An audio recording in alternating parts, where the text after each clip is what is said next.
you. Thank you again for inviting me to this wonderful opportunity. My name is Shiraishi Takeshi from Japan Space Forum. Same private public entity having contract with JAXA, Japanese Space Agency, to support their work. I work as an executive secretary of International Charter Space and Major Disasters, or just the Charter for short, and the Secretariat of Sentinel Asia. I would like to introduce about these two international frameworks for disaster management using space technologies, namely Earth observation satellite. Okay, I think most of you are very familiar with Earth observation by satellite. And here's an example of the value-added products created by Geoinformatic Center of Technology, one of the data analyst node of Sentinel Asia members. The satellite data itself, as you know, doesn't contain map information. So we have to integrate satellite images with map information, or sometimes with other images to create the value-added products to show what we can see for disaster. And that is another example created by Earth Observatory of Singapore's remote sensing lab. Satellite image for this value-added products came from French satellite Pleiades. So now I introduce two international frameworks who provide satellite images for disaster response. The first is the International Charter, Space and Major Disasters, or the Charter. The Charter is founded in 1999 and has responded for nearly 900 activations, such as earthquakes, storms, floods. The satellite image are provided without charge to the requesters.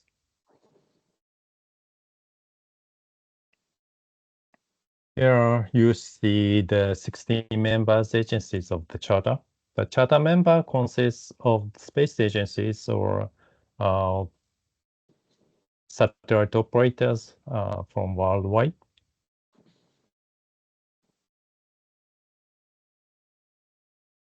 The other one, the other framework is Sentinel Asia, proposed in 2005.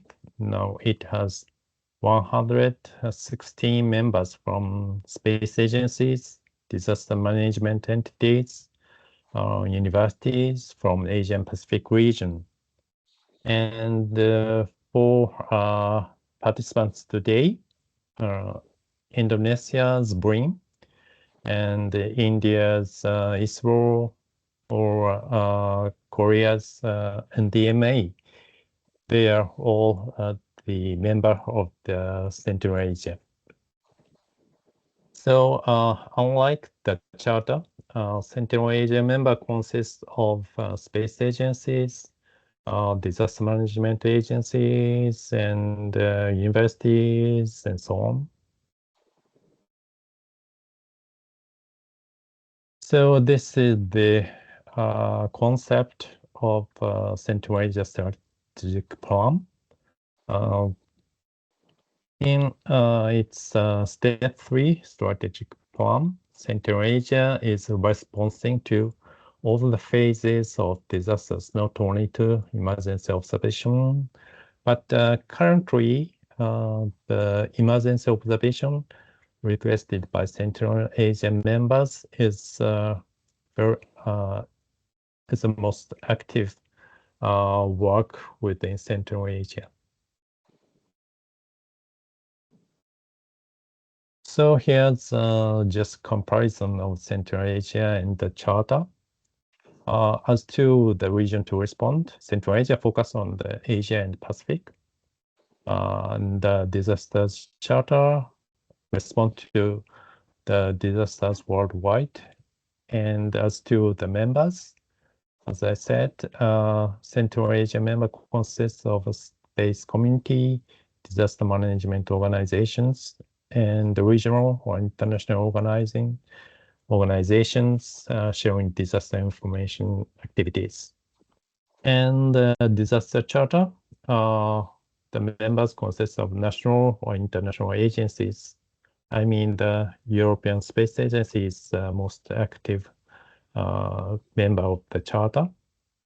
So disaster charter consists of only with space agencies or satellite operators.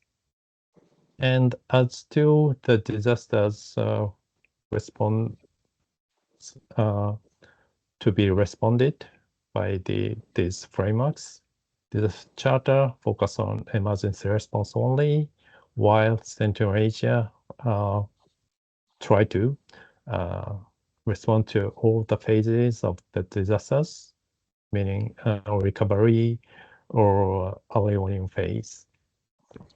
So who can request observation by these frameworks? As to Central Asia members can request emergency observation. And as to disaster charter, pre-registered authorized user and the United Nations and Central Asia members can request the observation. And as to the processing or making disasters maps, as to Central Asia, we have a group of the member called Data Analysis Node, and they will provide the value-adding services, while disaster charter has a project manager and value adders.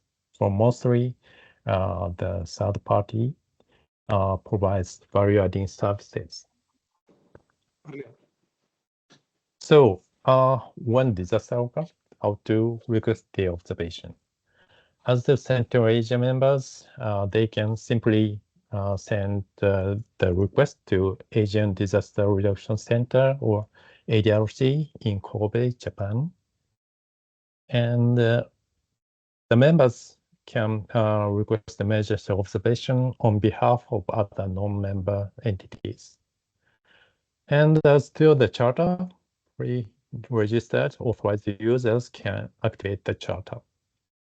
We have 94 authorized users in 85 countries and European Unions. And as I said, Central Asia members can request emergency observation by the disaster charter, in addition to the request to Central Asia. And the United Nations and the disaster charter has cooperation. So United Nations Office for Outer Space Affairs, or USAC, and UNITA NOSAC can activate the charter. So now I'm telling you some aspect of Central Asia. We are providing training opportunities in addition to the emergency response. One of these activities is capacity building. For example, face-to-face training sessions are held at its annual meeting or JPT member meeting, JPTM. The last meeting was held in Jakarta, Indonesia last year with the support from BRIN, Indonesia. So thank you, Aoni. And some Central Asia members organize training webinars from time to time. This is the example of the webinar called Space Technology for Flood Forecasting Modeling, organized by ISRO, Indian Space Agency, and IWMI, International Water Management Institute, and Sentinel. And on our website, we provide some training materials, which is publicized to the public and any entity who are interested in those training materials. So this is the very brief outline of the Central Asia and International Disasters Charter. And if you are interested to join Central Asia, you can simply send mail to our Secretariat mailing list. Or if you are being interested in being the authorized user who can activate the charter directly, please refer our website and look into the universal access procedure on this website, Matt. Or I will send this presentation slides to Martina so that I think you can have access to this slide later. So if you have any questions, I welcome. Thank you, Takeshi, for your very informative and a very important session. Because International Charter for Space and Major Disasters and Central Asia are two major platforms where they are supporting free of cost the data for the humanitarian support in times of crisis. And in fact, we have been the beneficiary, and we have also provided many times this data to other parts of the globe. But this data is very useful, and you got a variety of data from radar, from optical, from meteorological, from all resolutions. So any questions are there from the member, they may please ask, or we can have at later also, because we have his mail ID and other, you can put in the chat also.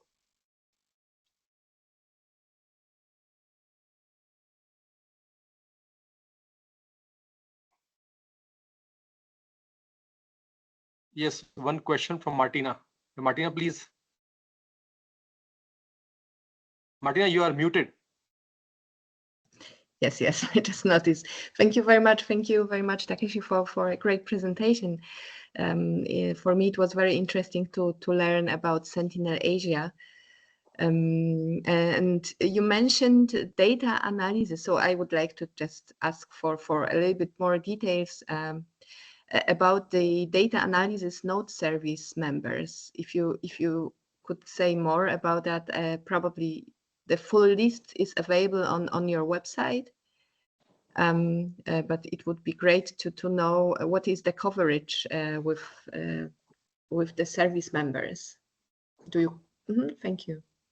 Yeah, okay, thank you, Martina. And I'll show you the list now.